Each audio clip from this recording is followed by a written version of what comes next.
Okay, so we found a good flight down to Guayaquil. Now I'm going to look for an open jaw flight, which is open jaws when you leave from a different airport than you arrived in, back to Miami or Fort Lauderdale. So I'm on AmericanAirlines.com again. I've logged in and gone to the AA Advantage section where I can book flights with miles. I have the airport code already in there that I want is UIO, but if you put in Quito, that'll populate for you. Back to Miami, which will give me both Fort Lauderdale and Miami options. I know American Airlines already has a direct flight to Miami, so that's probably the one we're looking for. June 20th is the date we'd be flying back, 2 adults, and we're going to look for something around there.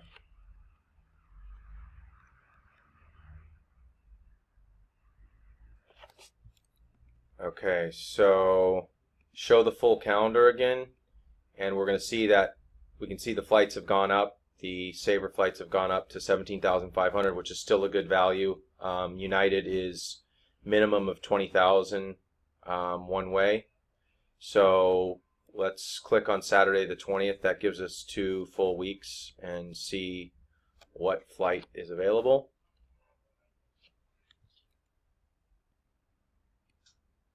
Okay, so there's 2 flights, 7 a.m. or 2 p.m. 2 p.m. is pretty nice, and you can see both flights are direct.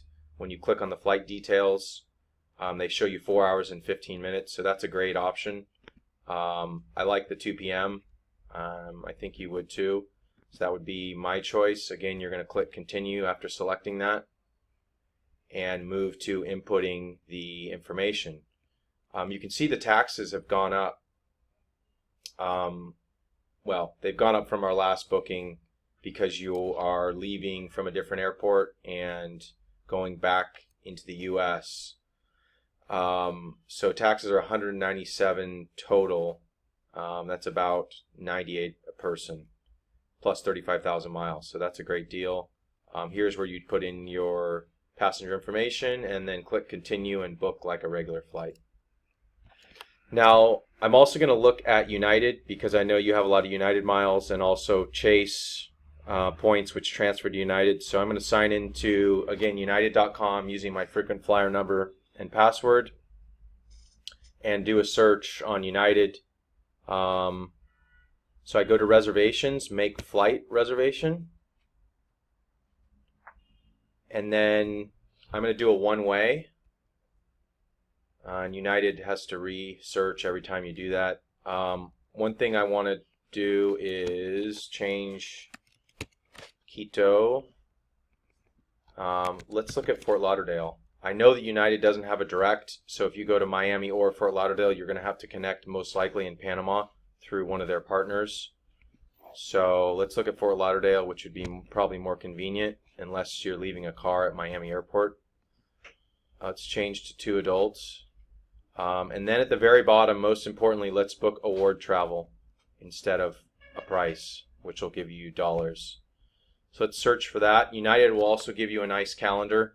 The thing I do like about United is it searches for all 27 partners online, whereas American, you cannot do that. You need to call for some of the partners. So, okay, United is going to show you the full calendar immediately. And looking at June, so blue I know by looking at the key here is first and business. That's an option for you on that date, and that's 35,000 miles and $104. So that's 34,000 miles per person. So you can see it's double what economy is on American. You also have 2 connections and 16 hours of travel. So that's a pretty bad option. I don't see any of the economy available, and because it's blue, I already knew that. But if you look, you'll see it's not available. So let's check Sunday, which would give you 15 days total. And Sunday's green, so that means economy space is available. Going Going down, going down, going down. Usually the further you go down, the worse the options are. And here you go. It's 20,000 miles and $105 each. So taxes are a little bit higher than American. That's because you're connecting to all these airports. You can see you have to make 2 connections. You have to go to Panama like I thought. You also have to go to Tampa. You also have to go Tampa to Fort Lauderdale. It's 15 hours and 50 minutes of travel. So United's a pretty bad option for these 2 airports because they don't have directs and even their connections are not that great. We could look Miami, but I know that you're going to have to connect either way. So I think for less miles and a direct flight, you're going to want to use American and fly direct back to Miami.